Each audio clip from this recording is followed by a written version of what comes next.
Hello, magandang umaga po sa inyong lahat. Nandito na naman po ang iyong kapatid at kaibigan na si Lolo Ben na naghahatid sa inyo ng araw na kwento.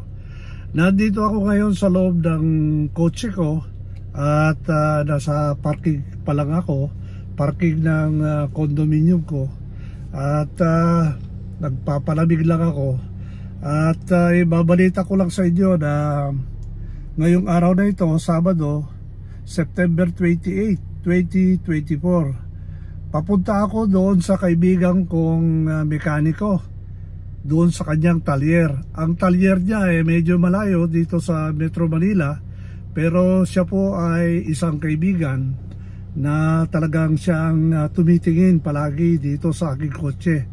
Itong kotse ko, luma na ito, mga 16 years na sa akin, pero ako lang nagda-drive dito, wala akong driver, at nagkakaroon po ng preventive maintenance itong kotse ko mula nung nakilala ko itong kaibigan ko na mekaniko. Itong mekaniko ko na ito ay isang engineer at dating OFW at expert ito sa integrated circuitry at sumasali po sa mga racing competition ng mga stock car, lalong-lalo na pag Toyota. Kaya lahat-lahat ng tungkol sa Toyota except doon sa air conditioning, talagang expert siya. Alam na alam niya kaagad. Titignan pa lang niya yung makina ko, alam niya na kung anong aayusin. Kasi 6 months ago nagpunta ako sa kanya dahil 2 taon na hindi ko pinakita sa kanya at medyo nagtampo siya. Sabi niya, "Sir, pwede ba every 6 months pumunta ka dito sa akin para tignan natin itong kotse mo? Mas maganda yung preventive maintenance kaysa yung hihintayin mo yung may mangyayari sa kotse mo sa daan." Tama naman siya. So ito, wala naman akong problema, pero minsan nagkaroon ako ng overheat. Pero winardingan na kasi ako nung last year pa, yung last time na pagpunta ko. Sabi niya, "Sir, meron tayong papalitan yung water pump ng makina mo kasi hindi na maganda yung daloy ng tubig ng coolant system mo sa makina, so dapat palitan natin." At sabi niya, sa ganyang edad ng kotse, yun po ang nasisira. Totoo talaga. Noong 3 months ago nagkaroon ako ng overheat.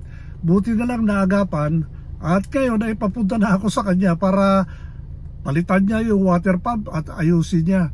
So ngayon, paalis na ako dito sa aking lugar, dito sa Taguig City, at babaybayin ko yung South Luzon Expressway, tapos pupunta ako sa Calax, bagong expressway ito, at pupunta ako doon sa talyer niya. Kasi yung mekaniko ko taga Tagaytay City, pero yung talyer niya nasa Amadeo, Cavite. So abutin naman ako ng less than 1 hour kasi expressway naman yung dadaanan ko, at meron na akong appointment sa kanya. So magkikita kami ngayon, at palagay ko aabutin ako doon ng pananghalian kasi sabi niya sa akin, "Sir, magluluto tayo ng balbakwa," sabi niya. Kasi yung mekaniko niya, isa sa mga staff niya, magaling magluto. So one time na nagpunta ako, nagluto sila ng balbakwa. Ito yung skin o balat ng baka at saka yung paa, yung puro collagen. At masarap ang pagluto nila. At ginaya ko nga yung pagluto ng isang mekaniko niya, at ginagawa ko rin sa bahay sa probinsya.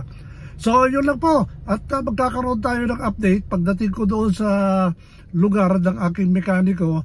At itutuloy natin itong video na ito. So mag-drive muna ako. So balik ako mamaya. Bye. Nandito na ako ngayon sa talyer. Inaayos yung kotse ko.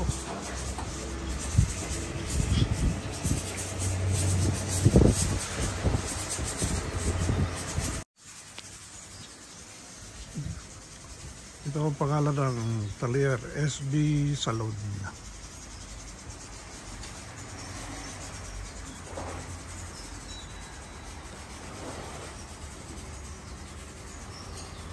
Daming mga sasakyan.